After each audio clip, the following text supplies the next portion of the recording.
Bienvenue à ce numéro du Journal des Journaux, paru du 7 au 13 octobre 2024. Un numéro que nous entamons avec une missive d'un concitoyen destiné au chef de l'État, président du CNSP, le général Abdourahmane Tiani. À cet effet, mon général, merci de bien vouloir vous interroger de temps à autre sur vos actes de gouvernance, de faire votre propre introspection en refusant de fonder vos décisions uniquement sur la base de ce que les autres vous rapportent. Titre entre autres dans sa rubrique Nation, l'hebdomadaire Le Monde aujourd'hui, qui rapporte les dires de l'auteur de cette lettre qu'en vérité, au départ, il jubilait à l'idée que nous célébrions le coup d'État du 26 juillet 2023 comme jamais auparavant un coup d'État ne l'a été. Mais son interlocuteur, qui se trouve être un ami, lui a demandé de quel coup d'État il parlait. Un coup d'État qui maintient à leur poste de responsabilité les mêmes individus qui ont plongé le pays dans la ruine. Un coup d'État qui préserve les voyous de la République de la prison et de la perte des biens et milliards pris à l'État. Un coup d'État dont les auteurs refusent de faire libérer les prisonniers politiques arrêtés et incarcérés, parfois parce qu'ils sont accusés de préparer un coup d'État contre le régime qu'ils ont fait tomber par la force des armes. Merci de bien vouloir vous interroger de temps à autre sur vos actes de gouvernance, de faire votre propre introspection en refusant de fonder vos décisions uniquement sur la base de ce que les autres vous rapportent. Cela vous permettra de vous remettre en cause et vous aidera à avancer dans la même direction que votre peuple qui vous a fait tant confiance selon le journal qui renchérit. Pour cela, il va vous falloir d'abord vous débarrasser de certaines chaînes des diètes dont vous vous êtes malheureusement encombré au lendemain du 26 juillet 2023. Pour le peuple nigérien, aucun sacrifice n'est de trop, conclut Le Monde aujourd'hui. Conseil national pour la sauvegarde de la patrie CNSP, 15 mois de pouvoir d'État, forces et faiblesses, titre à sa une l'hebdomadaire Écho du Monde. Pour qui le Niger sous le CNSP est devenu une fierté pour toute l'Afrique qui se veut libre. De point de vue sécuritaire, les éléments des forces de défense et de sécurité sont devenus les seuls maîtres du terrain après un moment d'attaque violente contre leur position dans le Liptako-Gourma, faisant suffisamment de morts et de blessés dans leur rang. Aujourd'hui, tous les quartiers sont cernés et les attaques devenues de plus en plus rares. La plus grande force du CNSP est sa coalition avec le Mali et le Burkina Faso dans la confédération AES. Les faiblesses du CNSP, malgré le chapelet de succès, les Nigériens comptent toute une série de défaillances constatées dans la gouvernance du général Tiani et son équipe depuis 15 mois qu'ils sont au pouvoir d'après le journal qui poursuit. Les cadres de l'administration et le premier cercle du général, un reliquat du régime déchu pour beaucoup d'entre eux, ne sont pas là pour l'aider à réussir par sympathie à leur parti politique et c'est normal qu'ils caressent le rêve de reprendre plus tard les choses en main. L'autre insuffisance du CNSP, c'est l'absence de parlement de transition pour donner à la diversité des Nigériens de donner leur point de vue sur certaines décisions qui engagent la nation selon Écho du Monde qui conclut. Là, il faut donc beaucoup de clairvoyance pour éviter au Niger un rassemblement inutile de personnes qui n'ont d'intérêt que pour ce qu'ils vont gagner dans les sessions. Et c'est ce qui a toujours fait échouer les partis politiques dans la gestion des affaires publiques. Assainissement et moralisation de la vie publique nationale, les pas décevants du CNSP s'exclame à sa une le bimensuel Opinion, selon qui l'on nous avait promis de redresser les finances publiques grâce au retour de la culture de l'orthodoxie et des valeurs du patriotisme. L'on constate tout de même la survivance des mêmes mauvaises pratiques dans l'utilisation des biens publics pour les premiers responsables du pays. Le népotisme et autres pratiques négatives n'ont jamais disparu en 14 mois de gouvernance du CNSP, pendant que l'on ne gêne pas à procéder à des prélèvements obligatoires de 10 francs sur les recharges d'appels téléphoniques et Internet des citoyens nigériens sans distinction. Aucun ministre du gouvernement actuel n'a renoncé à des avantages matériels et financiers officiellement et continue à en jouir, constate le journal qui poursuit. Pourtant, le CNSP du général Abdourahmane Tiani a le peuple avec lui. Jamais un régime militaire n'a été aussi populaire que celui du CNSP. Au président du CNSP, le général Abdourahmane Tiani, officier d'honneur et homme de parole de prendre toute la mesure de la situation actuelle pour que ce grand chantier, cette grande aspiration populaire du rétablissement de la justice sociale et de la fin de l'impunité généralisée ne soit de simples vœux pieux, mais bien des réalités tangibles dans le Niger de la refondation qu'il a promis au peuple nigérien en prenant le pouvoir le 26 juillet 2023. Il le peut, il le doit, selon Opinion. Nos porteurs de tenue protègent nos peuples et leurs biens, titre dans ses colonnes l'hebdomadaire L'Actualité, qui publie un article signé Dr Abdoulaye Hassan Diallo, d'après qui aujourd'hui un vent nouveau souffle sur les États de l'AES. Le citoyen doit être comptable de la gestion du pouvoir. Depuis la prise du pouvoir par le porteur de tenue, les populations ont adhéré sans réserve à leur programme. Cependant, la route est très longue. Il faut alors regarder dans le rétroviseur de temps à autre afin d'éviter les cassis et autres obstacles susceptibles de ralentir la nouvelle marche imprimée à nos pays membres. Nous devons soutenir toutes les actions qui s'inscrivent dans l'intérêt supérieur de la nation. Enfin, il est souhaitable que nos chefs d'État de l'AES accordent à l'occasion des fêtes nationales la grâce ou l'amnistie à certains détenus d'opinion, le pardon à ceux qui sont des supports de leur famille. Mais cela est naturellement à la discrétion du chef de l'État. Le pardon est un geste hautement symbolique et humanitaire. Nous savons aussi que cela fait partie du cahier de charge de nos dirigeants. Ils le savent bien. Enfin, bonne route à nos dirigeants de l'AES, conclut l'auteur de l'article, Dr Abdoulaye Hassan Diallo. Exclusif, le général Tchani instruit 2 grosses opérations d'achat direct de vivres et d'envergure nationale de 46 000 tonnes auprès des paysans, s'exclame le quotidien privé Mouri à la Voix du Niger, pour qui le général Tchani passe de la théorie à la pratique. C'est en l'honneur du directeur général de l'OPVN, le colonel Sidi Mohamed, qui reçoit la haute mission de concrétiser la vision du chef de l'État en matière de la souveraineté alimentaire qu'il faut réaliser les 2 opérations d'achat direct d'envergure nationale auprès des paysans. Il s'agit là pour l'OPVN, le responsable de cet important marché, d'acheter directement du maïs, du mil, du sorgho ou encore du riz paddy auprès des agriculteurs et riziculteurs de tous les 4 coins du Niger.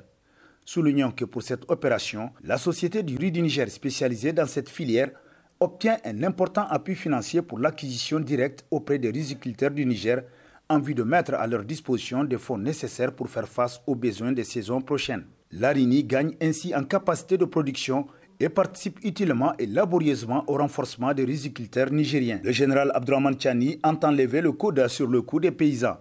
Le président Tchani a vite compris le véritable mal nigérien sur la dépendance alimentaire qui est essentiellement liée à l'option du gouvernement précédent à privilégier les approvisionnements à l'extérieur du pays pour nourrir les Nigériens et casser la valeur aux produits vivriers nationaux, apprend Mouria qui conclut.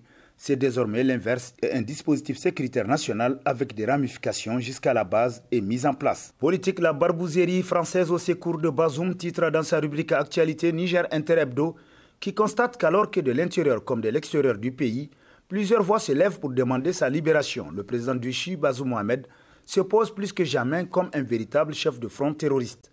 La semaine dernière, ce sont plusieurs organisations armées qui ont annoncé leur alliance pour la création d'une large plateforme dont l'objectif est obtenir la libération de l'ancien président Mohamed Bazoum renversé par un coup d'État le 26 juillet 2023 et gardé jusque-là par les autorités militaires du CNSP. Toutes les craintes du Niger se sont désormais confirmées. Bazoum est devenu l'instrument de l'action militaire française contre le Niger. Du coup, il apparaît au centre d'une large organisation terroriste à plusieurs tentacules entre les Katibas opérant entre la région de Difa et la région de Tillabéri et la nouvelle plateforme qui vient de se mettre en place sous l'encadrement des barbouzes français, nous apprend Niger Inter-Hebdo. Probabilité d'attaque à Niamey, vaste opération terroriste ce lundi à Harobanda, titre dans sa rubrique Société, l'hebdomadaire L'éclosion, qui nous apprend que tout est passé au peigne fin, même les dessous des lits et des réfrigérateurs ne sont pas épargnés. Les fouilles sont effectuées en toute transparence sous la supervision d'un membre de la famille. Selon plusieurs témoignages, des armes auraient été trouvées. Mais pour l'heure, en l'absence d'une communication officielle sur la question, difficile de confirmer ou infirmer les dits témoignages. Aujourd'hui, les forces de défense et de sécurité sont passées à la vitesse supérieure pour protéger la capitale et ses habitants. Le régime du CNSP ne dort pas, il est constamment aux aguets pour recueillir des renseignements et déployer la force publique pour protéger le pays, selon l'éclosion qui conclut, puisse à l'avenir en aide à nos autorités et veiller sur nos forces de défense et de sécurité et notre peuple. Amin. Niger, l'ancien président Issoufou de l'acharnement pour rien, titre dans ses colonnes l'hebdomadaire L'autre essor, qui constate que l'homme de Dandaji, depuis qu'il a remis le flambeau du pouvoir à Mohamed Bazoum, président de la République jusqu'au 25 juillet 2023, est victime de lynchage de toutes sortes. Pêle-mêle, il est la source de tous les problèmes des Nigériens selon ses détracteurs tapis dans l'ombre et qui ont souvent partagé les bons moments ensemble.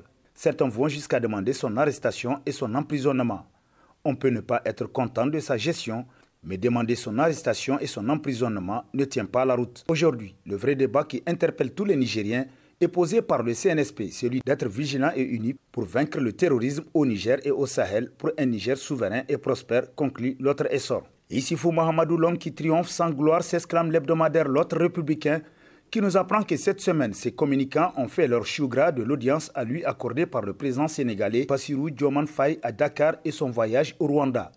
Il serait intéressant de savoir pourquoi cet homme nidi qui voudrait attirer l'attention de l'opinion n'était pas à New York à la 79e session de l'ONU, quitte du fameux panel de haut niveau sur la sécurité et le développement au Sahel. L'ancien président Issoufou Mahamadou a cette manie, comme pour narguer les Nigériens, de faire le buzz à l'occasion de ses sorties à l'extérieur. Pourtant, la triste réalité, c'est qu'après sa réclusion volontaire au quartier Kombo, l'homme se trouve contraint d'errer en mettant la junte dans une posture inconfortable à l'égard de l'opinion publique. Très curieux de savoir la vraie raison de l'absence d'Issifou à New York, un diplomate a confié au journal qu'il n'y était pas parce qu'aux États-Unis, il est fiché T3 depuis le travail abattu par le Consortium international des journalistes d'investigation. À en croire certains analystes, la détention du président Bazoum serait une sorte d'assurance-vie pour l'ex-président Issifou, d'après l'autre républicain. Brigitte Raffini, responsabilité partagée, un acteur clé de la gestion tragique du Niger oublié, titre entre autres à sa une l'hebdomadaire satirique Le Canard en furie, pour qui le Premier ministre de Zaki est aussi celui qui, selon la loi constitutionnelle, engage la responsabilité du gouvernement devant le Parlement. Les Nigériens n'ont pas oublié le jour où le président de l'Assemblée nationale de l'époque, Hama Amadou, avait demandé à Brigitte Raffini d'expliquer comment Issifou a eu le culot de contracter 1000 milliards de prêts Exim Bank au nom de l'État en contournant la procédure devant les élus du peuple.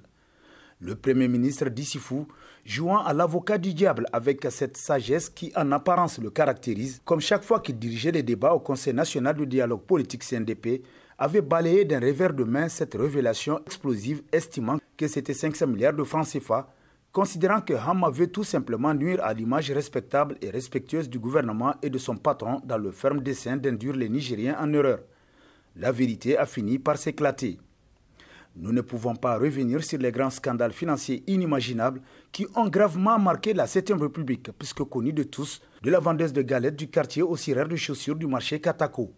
Nous pouvons tout au plus rappeler qu'un audit a révélé un présumé détournement de plus de 5 milliards de francs CFA au cabinet du Premier ministre.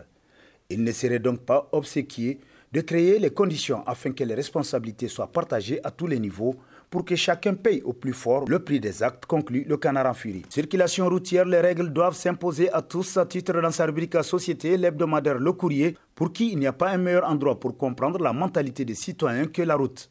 Bien observer ce qui se passe dans la circulation renseigne beaucoup aussi bien sur les usagers que les agents chargés de réguler le trafic routier.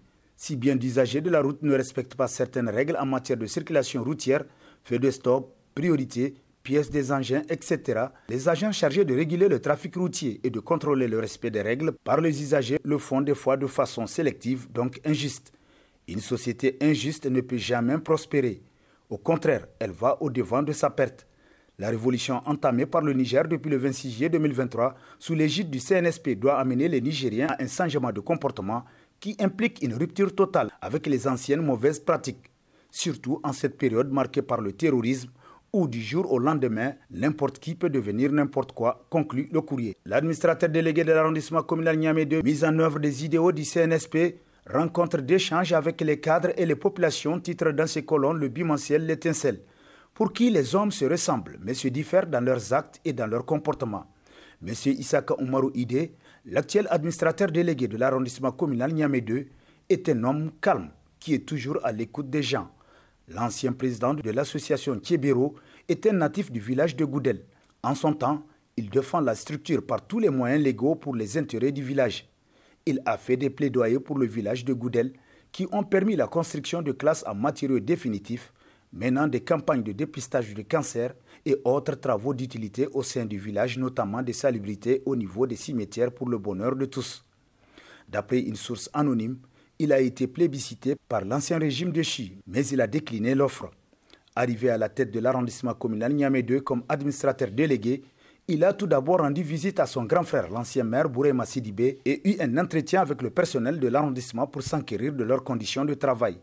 Puis il a rencontré les sages, les oulémas et tous ceux qui relèvent de sa zone d'intervention pour être au menu de la situation de l'arrondissement, nous apprend L'Étincelle qui conclut. Il a une large ouverture d'esprit avec tous.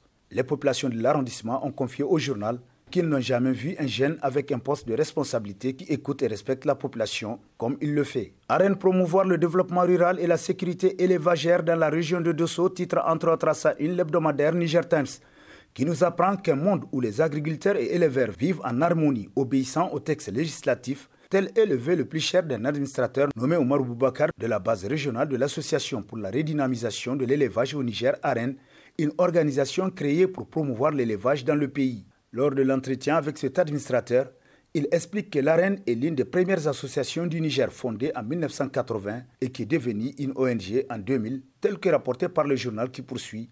Révolutionner l'alimentation du bétail dans la région de Dosso, il sera organisé dans les jours qui suivent des ateliers avec les leaders locaux, les agriculteurs et les éleveurs pour élaborer une stratégie régionale novatrice. L'objectif, c'est de produire suffisamment de fourrage pour les troupeaux, réduisant ainsi la dépendance aux importations de provende. C'est aberrant que l'État continue chaque année à investir des milliards pour l'achat du son alors qu'on peut en produire. C'est le lieu de révolutionner les choses, surtout qu'on sait que l'élevage prospère à travers l'intensification de la production. Au sens du journal, cette stratégie mérite d'être finalisée et présentée lors d'une réunion régionale avec l'approbation des leaders, conscients de son importance pour l'avenir de l'élevage au Niger. Et sur ce prend fin le présent numéro de la revue de presse. Prochain rendez-vous, plaise à Dieu, dans une semaine, avec toujours la même passion de vous servir. Bonne lecture et au revoir.